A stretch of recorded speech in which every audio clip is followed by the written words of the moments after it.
Bonjour à tous, on se retrouve pour une nouvelle vidéo de la to-do list des retraites, série de vidéos que nous avions entamée avant d'être tous consignés à résidence à cause de l'épidémie de coronavirus. À cette occasion, nous retrouvons notre partenaire Air Conseil en la personne de Guillaume Roquebert. Bonjour Guillaume. Bonjour Olivier. Je rappelle que vous êtes associé gérant et fondateur d'Air Conseil, cette société qui est spécialisée dans la reconstitution de carrière. En d'autres termes, votre métier, c'est d'aider des futurs pensionnés, des futurs retraités à anticiper et bien préparer la fin de leur carrière professionnelle. Mais pas seulement, vous accompagnez aussi des entreprises qui elles-mêmes sont soucieuses d'accompagner au mieux leurs collaborateurs dans leur départ en retraite. Alors, première question qu'un certain nombre de personnes se sont posées. Plus de 10 millions de salariés ont été mis au chômage partiel à cause de cette épidémie de coronavirus. Petite question toute bête, mais excessivement importante. Quelle est l'implication réelle, concrète du chômage partiel sur le calcul des futures retraites? Alors en réalité, il y a eu deux phases de la prise en compte du chômage partiel. D'abord, le gouvernement a considéré que le chômage partiel ne pouvait permettre que de valider des trimestres assimilés, et donc il n'entrerait pas sur le même plan que des trimestres validés, cotisés au cours d'une activité ou même parfois pendant le chômage. Mais par ailleurs, au régime complémentaire, les indemnités perçues en chômage, enfin, je veux dire, la période de chômage partiel permettait de valider des points au régime complémentaire. Cela dit, dans des proportions peut-être un tout petit peu moindres que si on est en activité pleine. Ça, c'est la première phase, c'est-à-dire on ne considérait pas les trimestres comme cotisés ou assimilés cotisés. Et puis, deuxième phase, le gouvernement a décidé en définitive de permettre cette reconnaissance des périodes de chômage partiel en trimestres assimilés cotisés, donc au même titre que les trimestres de chômage dans certaines situations. Donc, si je vous suis bien, à l'échelle d'une carrière de 40 et quelques années, l'incidence sera faible, voire nulle. Oui, et en plus, 2020 pourra être pris en compte dans les 25 meilleures années si 2020 rentre dans les 25 meilleures années. Mais ça doit conforter les personnes qui nous regardent dans ce que vous aviez déjà expliqué dans les deux précédents épisodes de la To-Do List, à savoir, plus que jamais, il est important de garder des traces écrites de ce triste épisode, puisque elles pourront être d'autant plus nécessaires. C'est bien ça. Exactement.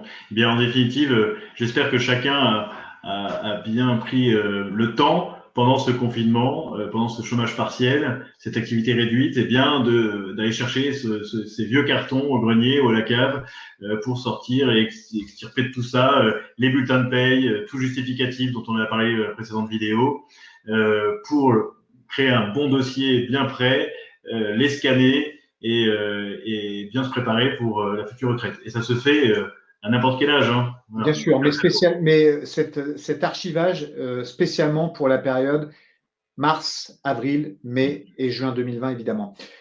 Vous disiez qu'il y avait des gens qui préparaient leur retraite en 2020. Certaines personnes sont peut-être même parties en retraite pendant le confinement. Quelles ont été les relations entre ces personnes et l'assurance vieillesse ou les caisses de retraite complémentaires?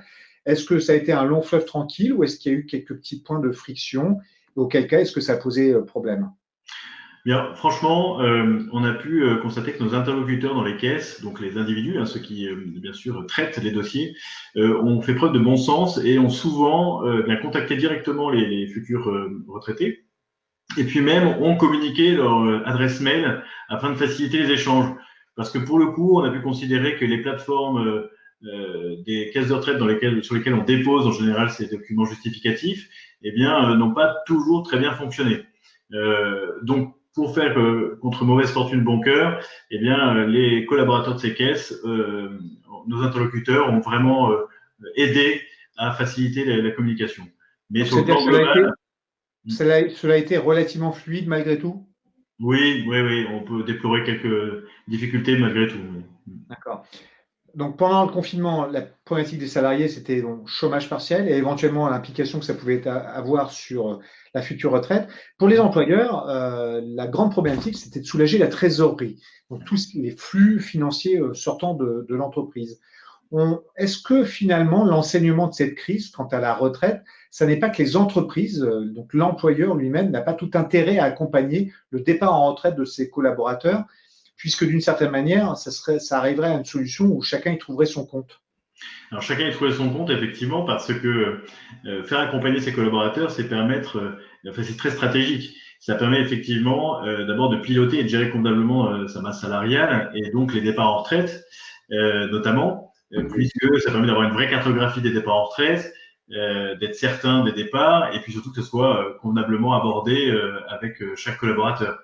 Et ça, c'est un élément stratégique important effectivement sur la gestion de la masse salariale, mais aussi eh bien, faire accompagner ses collaborateurs, notamment les seniors qui sont vraiment proches de la retraite, eh bien, ça leur permet d'être plus serein.